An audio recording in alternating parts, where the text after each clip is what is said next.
Hello everyone, welcome to target competition YouTube channel में आपका स्वागत है। आज हम करने वाले हैं द हिंदू एडिटोरियल से इम्पॉर्टेंट वोकेबलरी और आज है 22 अप्रैल 2020। 22 अप्रैल 2020 से कौन कौन से वर्ड्स इंपॉर्टेंट बनते हैं एडिटोरियल से, चलिए देखते हैं। हमारा फर्स्ट वर्ड है एक्सकर्सन। एक्सकर्सन का मतलब होता है क्रूज़। क्रूज़ यानी भ्रमण, यानी कि आप अगर बाहर जाते हो, सैर सपाटे पे जाते हो, घूमने फिरने जाते हो तो उसको बोलते हैं एक्सकर्सन। ठीक है। सिंपली आप जैसे पिकनिक वगैरह जाते हो या फिर अपनी फैमिली के साथ बाहर घूमने जाते हो तो उसे हम कहते हैं एक्सकर्जन। ठीक है, क्या कहते हैं? एक्सकर्जन। सिंपल सा वर्ड है, सिंपल सा इसका मीनिंग है, इजीली आप इसे लर्न कर सकते हैं। अब देखिए इसके सिनोनिम्स क्या क्या होते हैं। Expedition and joint.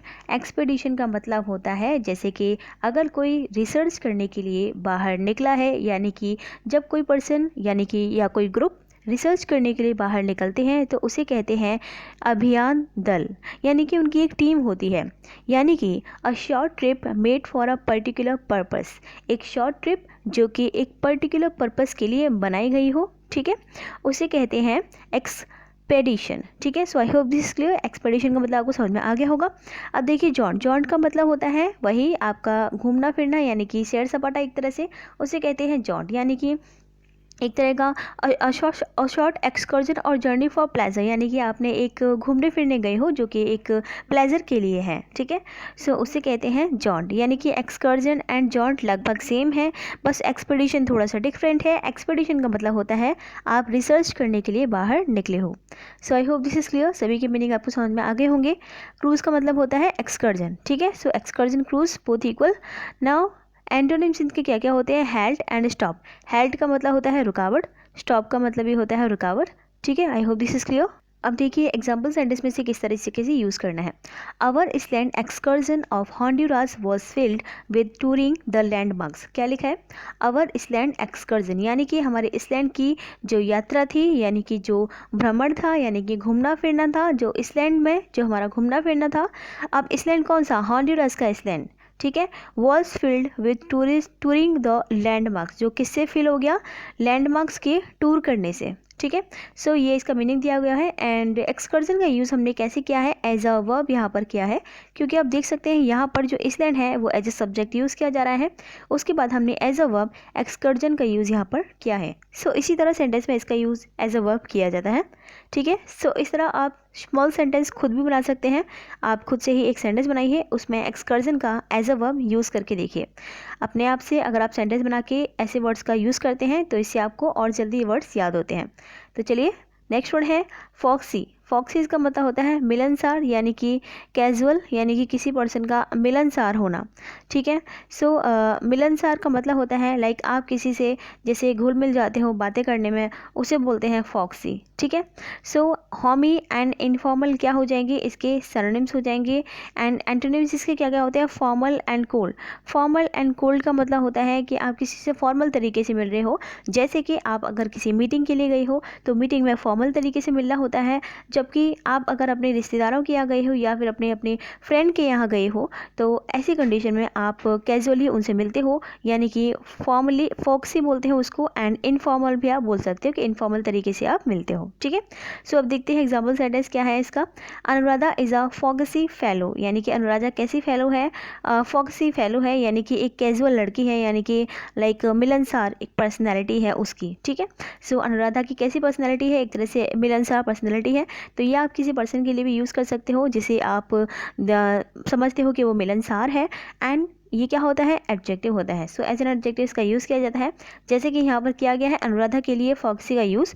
अनुराधा क्या हो गया? नाउन, एंड फॉक्सी क्या हो गया? Adjective for Anuradha. Okay, I hope this is clear. Very easy word. Foxy का मतलब आप इजीली लर्न कर सकते हो कि फॉक्सी का मतलब होता है कैजुअल, यानी कि मिलनसार। ओके, इसके सिनोनिम्स होते हैं हॉमी एंड इनफॉर्मल, एंड एंटोनिम्स होते हैं फॉर्मल एंड कोल्ड।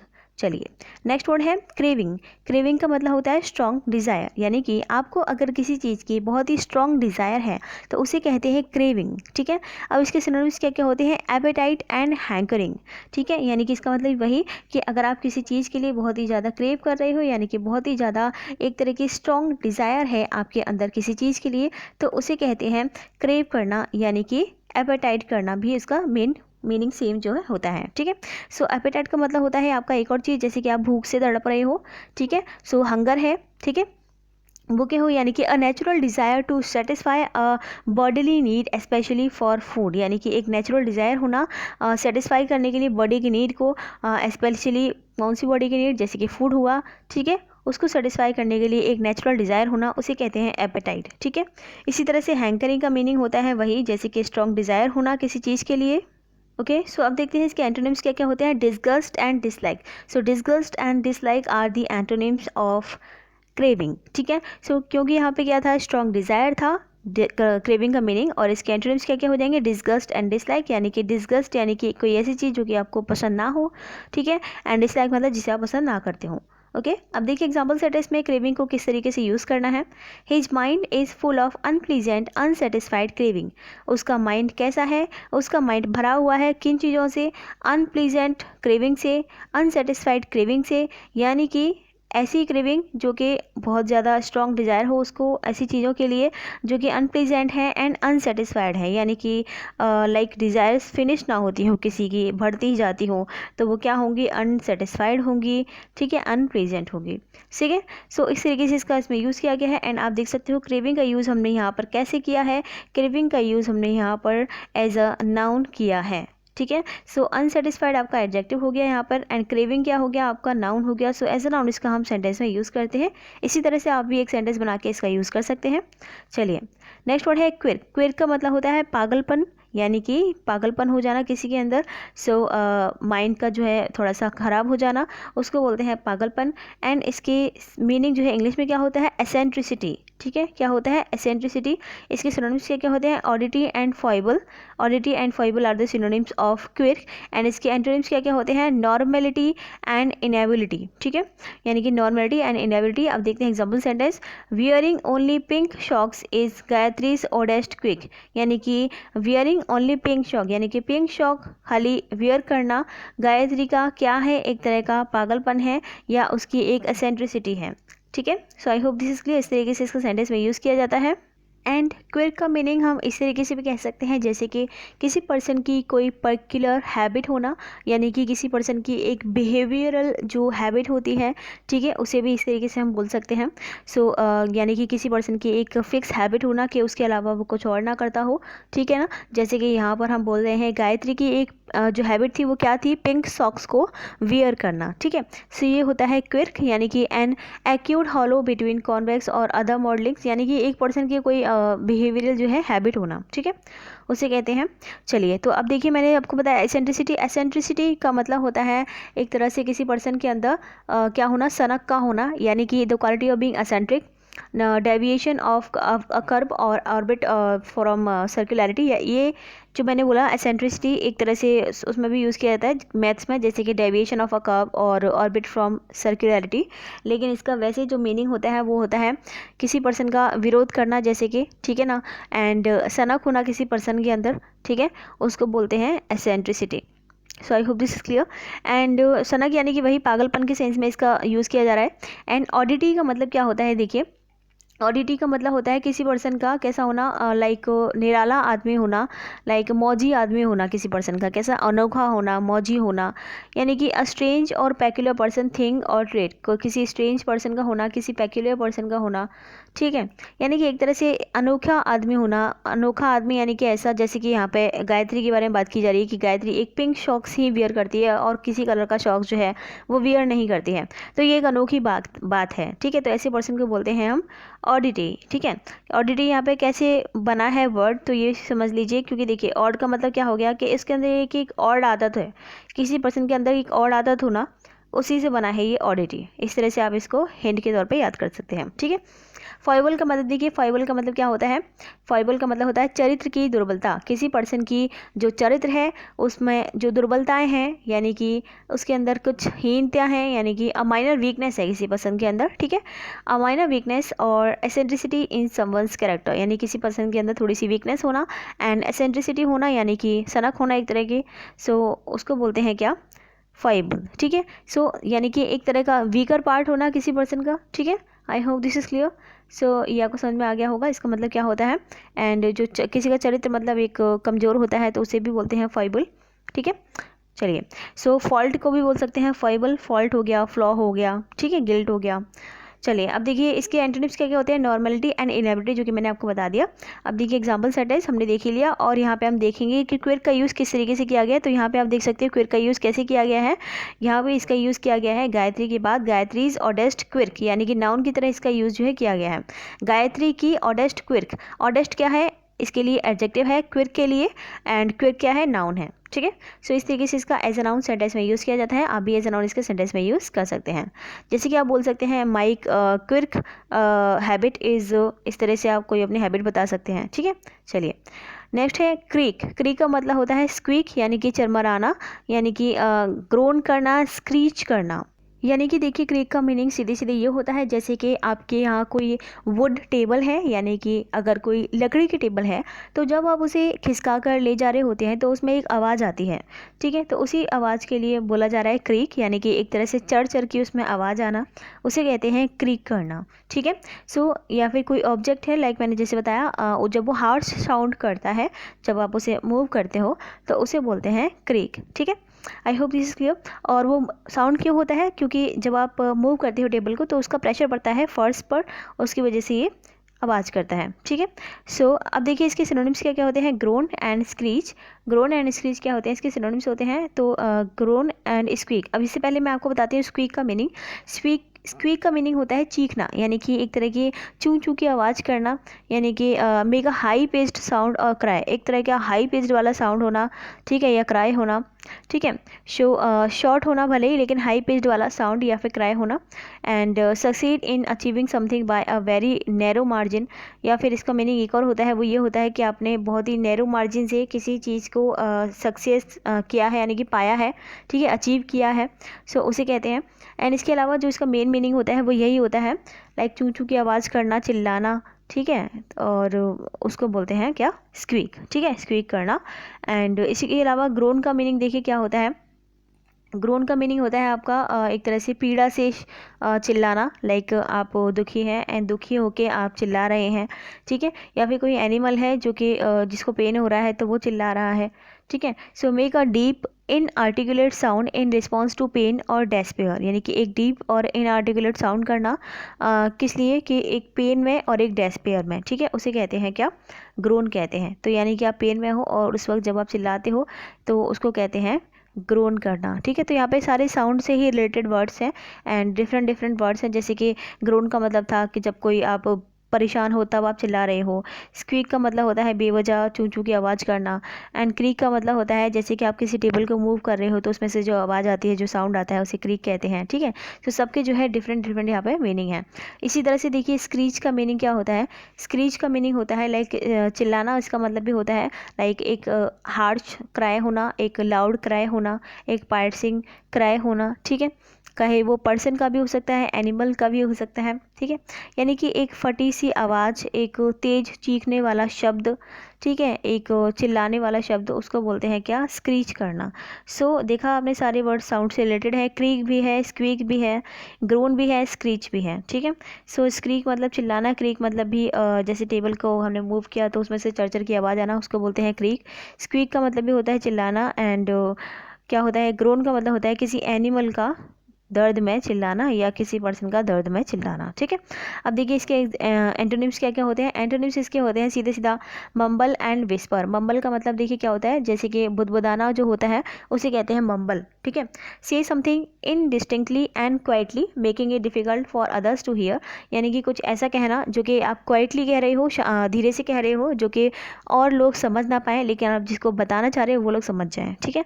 सो यानी कि इस तरह से धीरे धीरे कहना, कोई और जो है उसको सुन ना पाए, यानी कि क्लियरली ना बोलना, बुदबुदाना एक तरह से, उसको बोलते हैं मम्बल करना, ठीक है।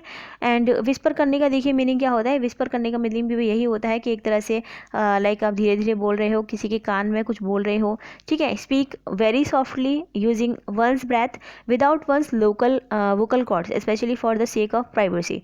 तो प्राइवेसी की वजह से आप क्या कर रहे हो, अपने वोकल कॉर्ड्स का यूज़ ना करके बहुत ही धीरे से अपने ब्रीथ का ही यूज़ कर रहे हो और और सॉफ्ट वर्ड्स जो है बोल रहे हो, इतने सॉफ्ट, इतने धीरे से कि कोई उसे ना सुन पाए, यानी कि उसे कहते हैं धीरे धीरे बोलना, या फिर उसे बोलते हैं, एक और वर्ड होता है इनके लिए, उसे बोलते हैं कानाफूसी करना। ठीक है, तो आपने ये वर्ड सुना होगा।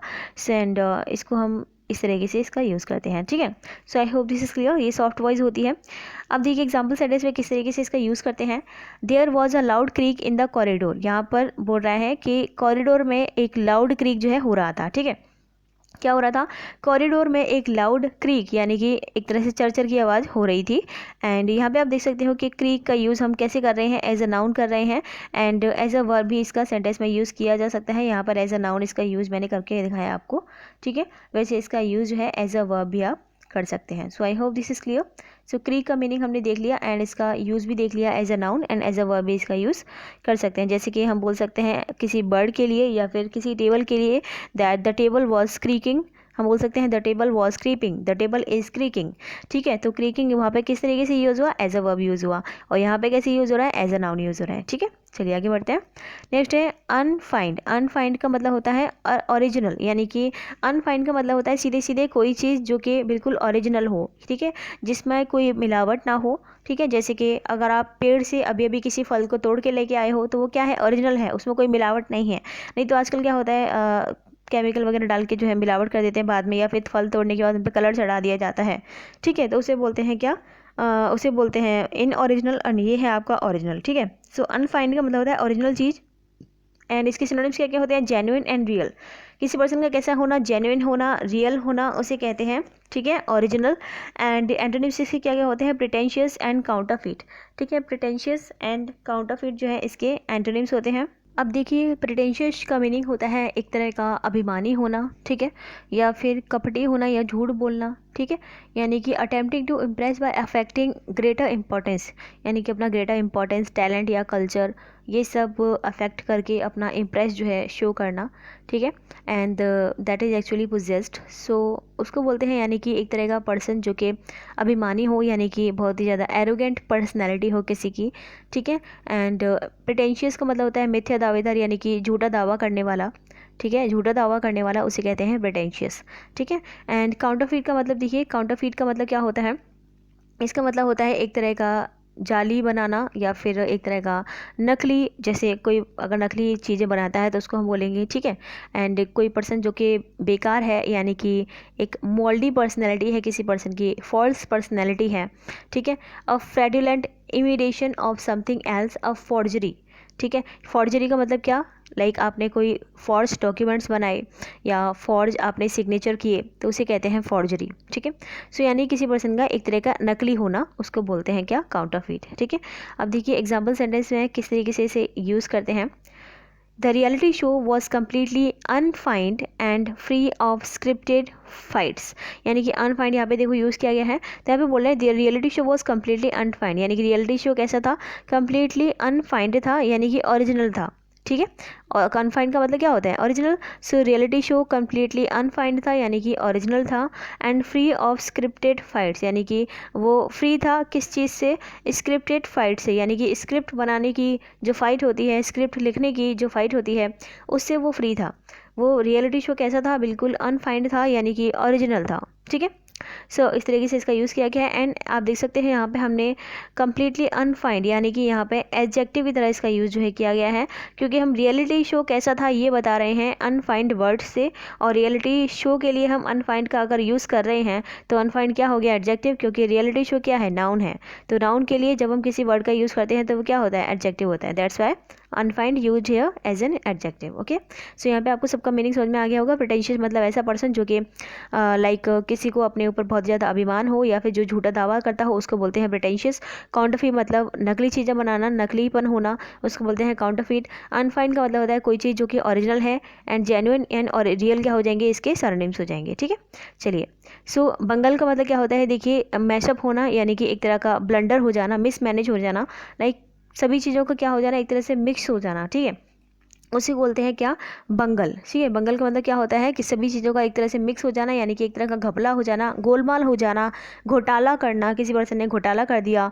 ठीक है, सो उसे बोलते हैं क्या, बंगल बोलते हैं, यानी कि मैसअप हो जाना।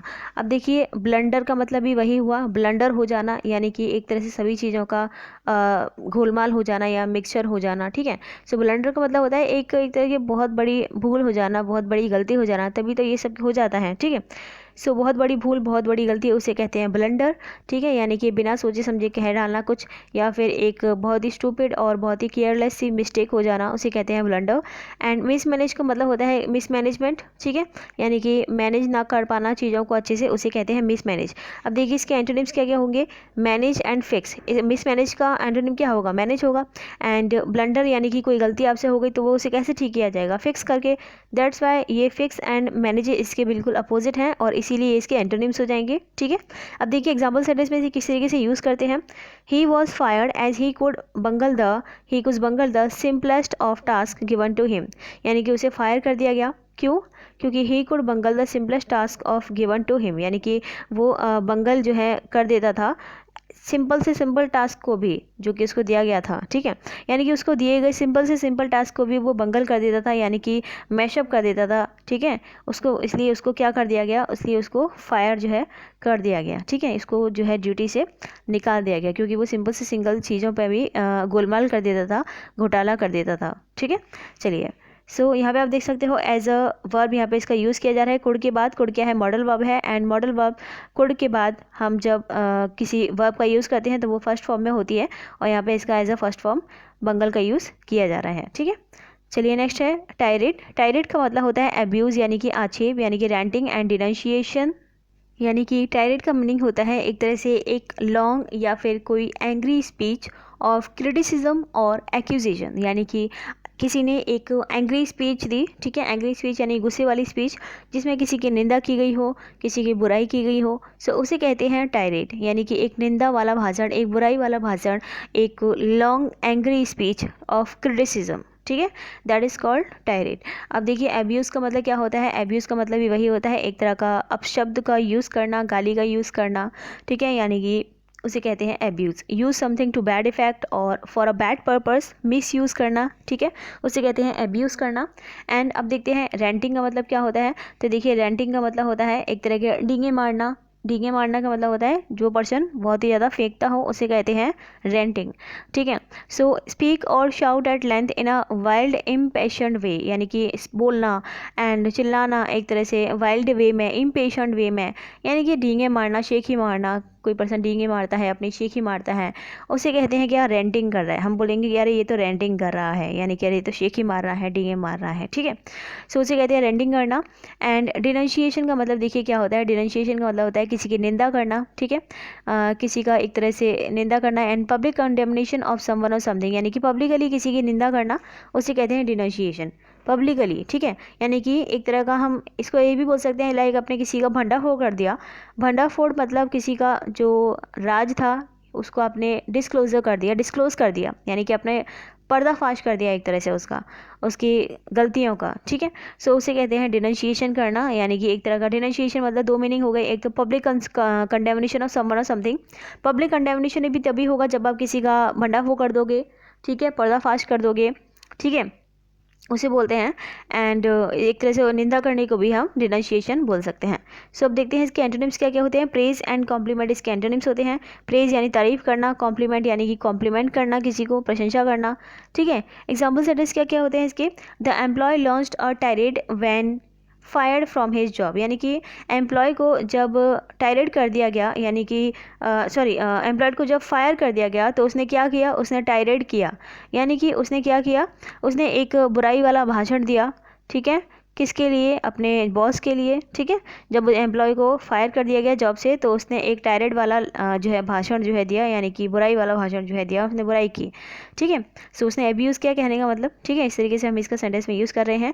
एंड आप देख सकते हो आर्टिकल ए के बाद हमने टायरेट का यूज़ किया है। आर्टिकल ए के बाद क्या यूज़ होता है, नाउन यूज़ होता है, तो यहाँ पे हम एज अ नाउन टायरेट का यूज़ कर रहे हैं। सो टायरेट का मीनिंग आपको समझ में आ गया होगा।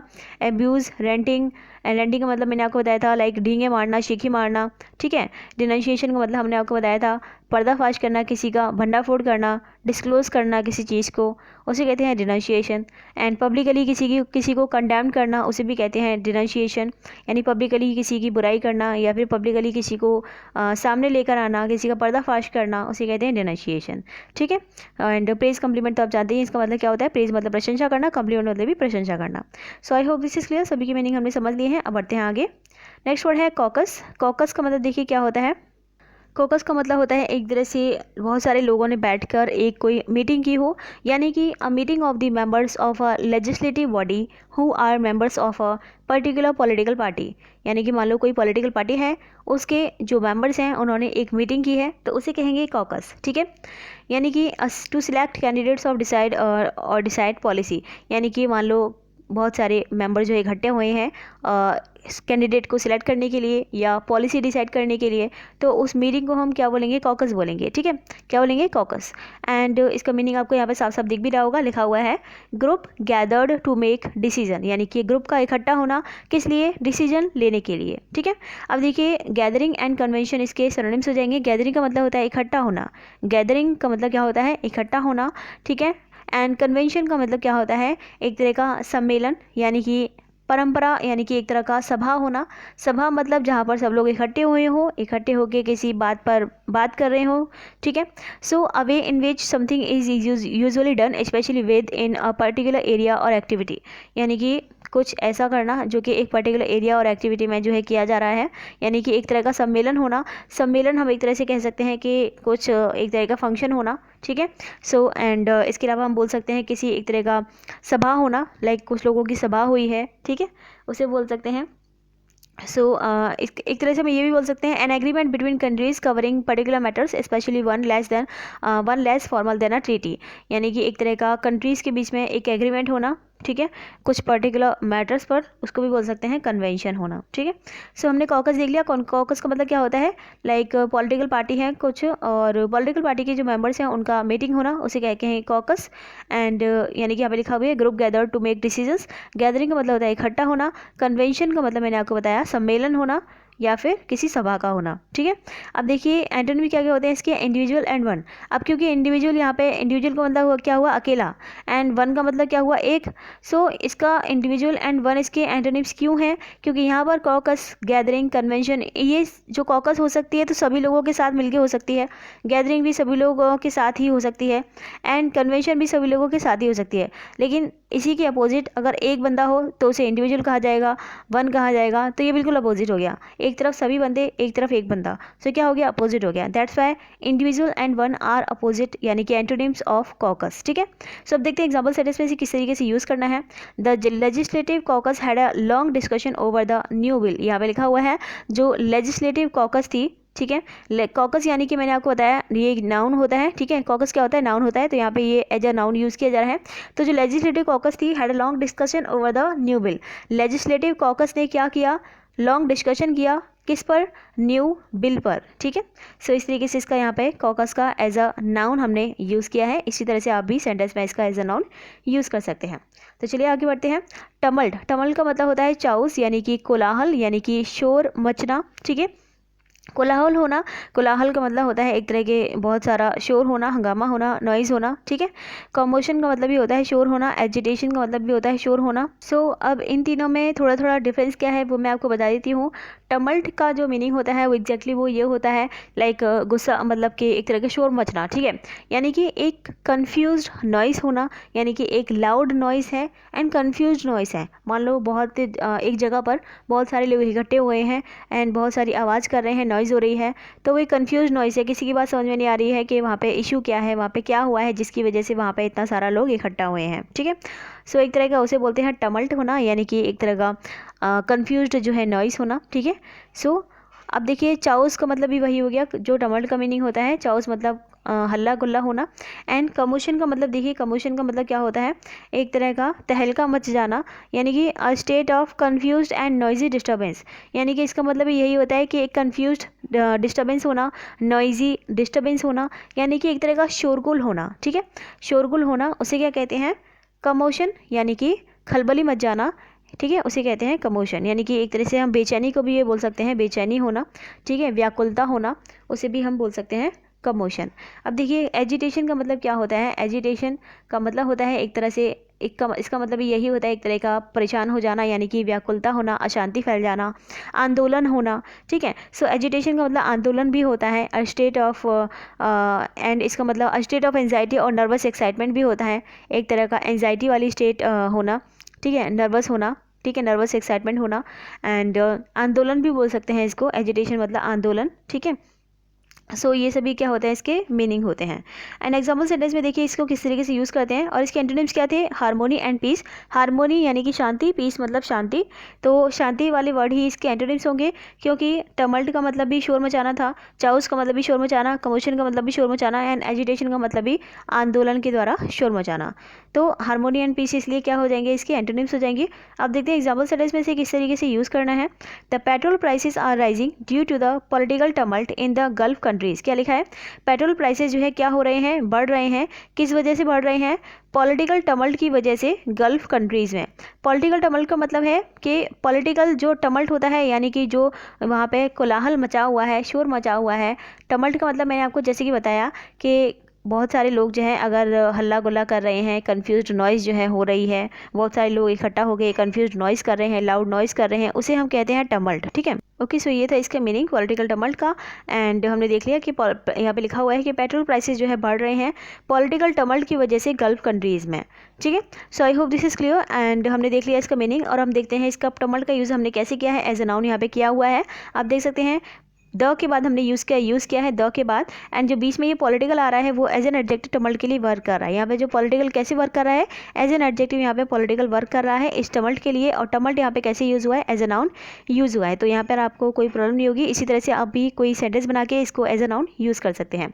नेक्स्ट हमने देख लिया, ओके, तो सारे हमने वर्ड्स जो है कंप्लीट कर लिए हैं फ्रेंड्स। अब मैं आपको करा देती हूँ इन सभी वर्ड्स का रिविजन, जिससे कि आप इन सभी वर्ड्स को कभी ना भूलो। सो हमारा फर्स्ट वर्ड मैंने आपको क्या बताया था, एक्सकर्जन।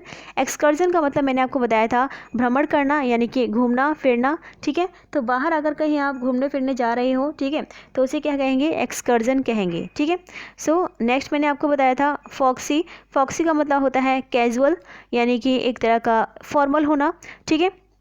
इनफॉर्मल होना, इनफॉर्मल का मतलब होता है कैजुअल, यानी कि आप किसी से मिल रहे हो, जैसे कि अपनी फ्रेंड से मिल रहे हो, अपने रिश्तेदारों से मिल रहे हो, अपनी फैमिली से मिल रहे हो, तो आप फॉर्मली तरीके से नहीं मिलोगे, आप उनसे इनफॉर्मली तरीके से मिलोगे। क्योंकि फॉर्मल तरीके से मिलना होता है एक तरह से, जैसे कि आप किसी बॉस से मिल रहे हो, आप किसी मीटिंग में गए हो, तो वहाँ पर आप फॉर्मल तरीके से मिलोगे। लेकिन अगर आप किसी अपनी फ्रेंड से मिल रहे हो, अपनी फैमिली से मिल रहे हो, अपने रिलेटिव से मिल रहे हो, तो आप इनफॉर्मल तरीके से मिलोगे, ठीक है। सो उसे कहते हैं फॉक्सी, यानी कि मिलनसार होना। किसी पर्सनैलिटी से भी हम इसको रिलेट कर सकते हैं, लाइक किसी पर्सन की पर्सनैलिटी कैसी है, तो हम बोल सकते हैं कि उसकी पर्सनैलिटी फॉक्सी है, यानी कि मिलनसार है, यानी कि घुलने मिलने वाली पर्सनैलिटी है। जो ऐसा पर्सन जो कि घुल मिल जाता हो लोगों के साथ, उसे कहते हैं फॉक्सी पर्सनैलिटी, ठीक है। सो फॉक्सी मतलब आपने देख लिया, एंड कैजुअल इसका मीनिंग होता है। सो ये क्या होता है, एडजेक्टिव होता है, जिससे मैंने आपको बताया था, ये क्या होता है, एडजेक्टिव होता है। एंड क्रेविंग का मतलब होता है स्ट्रॉन्ग डिज़ायर, यानी किसी चीज़ के लिए स्ट्रॉन्ग डिज़ायर होना, उसे कहते हैं क्रेविंग, और ये क्या होता है, नाउन होता है। नेक्स्ट मैंने आपको बताया था क्विर्क। क्विर्क का मतलब होता है एसेंट्रिसिटी, यानी कि पागलपन होना। पागलपन इस तरह का, लाइक आप किसी एक ही चीज़ को यूज़ करते हो, जैसे कि यहाँ पे गायत्री का मैंने एक एग्जांपल दिया था कि गायत्री जो है वो पिंक शॉक्स को ही वियर करती है, ठीक है। तो और किसी कलर के शॉक्स को वो वियर नहीं करती है, खाली पिंक शॉक्स को ही वियर करती है, तो उसे कहते हैं एक तरह की इडियोसिंक्रेसी होना, ठीक है, या फिर क्विर्क भी बोल सकते हैं, एक तरह की एसेंट्रिसिटी होना, या इडियोसिंक्रेसी भी आप बोल सकते हो, ठीक है। यानी किसी पर्सन के अंदर एक फिक्स चीज़ का होना, लाइक एक तरह का वो उसी चीज़ को यूज़ करता हो, ठीक है, जो कहते हैं क्विर्क होना, ठीक है। सो ये क्विर्क क्या होता है, ये भी मैंने आपको बता दिया, क्विर्क क्या होता है, नाउन होता है।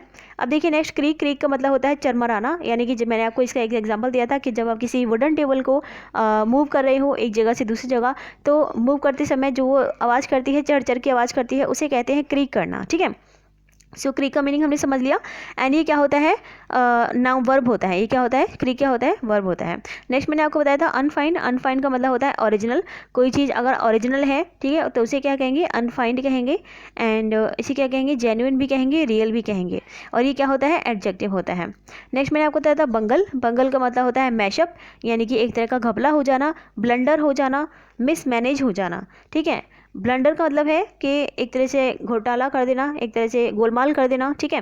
सो बंगल का मतलब जैसे आपको किसी आपके बॉस ने एक छोटा सा टास्क दिया, लेकिन आपने क्या कर दिया, उसमें गोलमाल कर दिया, घोटाला कर दिया, तो आपने क्या कर दिया, बंगल कर दिया, और फिर आप बॉस ने क्या कर दिया, फायर कर दिया।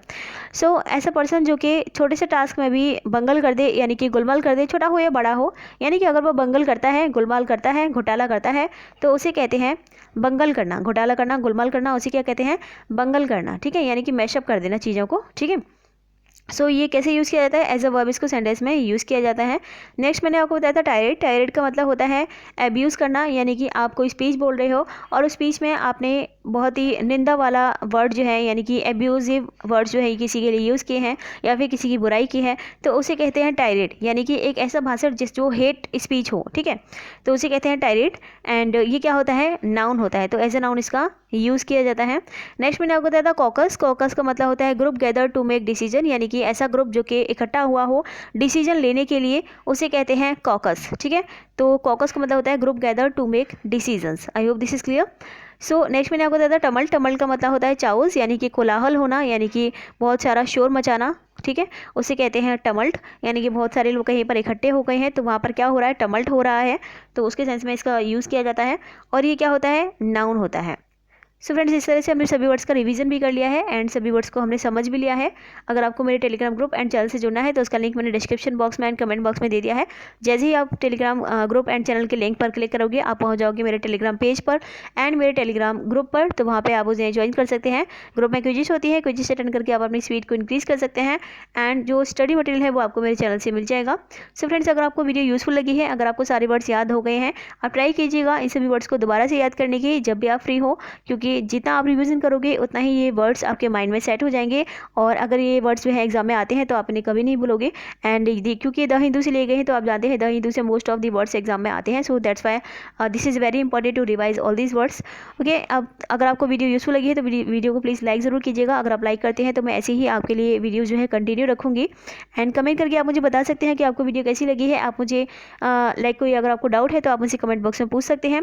शेयर कीजिएगा वीडियो को ज़्यादा से ज़्यादा, जहाँ भी आप शेयर कर सकते हैं वीडियो को प्लीज़ ज़्यादा से ज़्यादा शेयर कीजिए, जिससे कि मैं ऐसे ही और वीडियो आपके लिए लाती रहूँ। सब्सक्राइब कर लीजिएगा चैनल को ज़्यादा से ज़्यादा एंड सब्सक्राइब करके आप बेल आइकन को दबा दीजिएगा। एंड बेल आइकन को दबा के तो आपको जब भी मैं न्यू वीडियो डालूंगी तो आपको उसका नोटिफिकेशन आ जाएगा।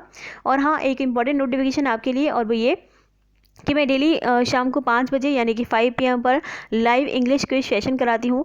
तो अगर आपने वो अभी तक नहीं पता है आपको तो आप आ जाइएगा आज शाम को 5 बजे, ठीक है। सो डेली मैं शाम को 5 बजे जो है लाइव आती हूँ क्विज सेशन के लिए, ठीक है, इंग्लिश का क्विज सेशन कराती हूँ, तो आप उसे डेली अटेंड कर सकते हैं। उसमें सभी बच्चे आते हैं एंड अभी आइए क्विज सेशन को अटेंड कीजिए, जिससे आपको पता चलेगा कि आप कहाँ पर स्टैंड कर रहे हैं। एंड क्वेश्चंस जो है आज मैं आपको टॉपिक बता देती हूँ। एरर डिटेक्शन के क्वेश्चंस होंगे एंड मिक्स क्वेश्चंस होंगे, यानी कि मिक्स टॉपिक उसमें मैं लूँगी, ठीक है। जैसे कि कोई एरर डिटेक्शन का क्वेश्चन अगर प्रोनाउन पे बेस्ड है तो कोई नाउन पे बेस्ड होगा, तो कोई आर्टिकल पे बेस्ड होगा, यानी कि सभी तरह की ग्रामर जो है उसमें यूज़ की जाएगी एंड मिक्स एरर डिटेक्शन के वो क्वेश्चन होंगे, ठीक है।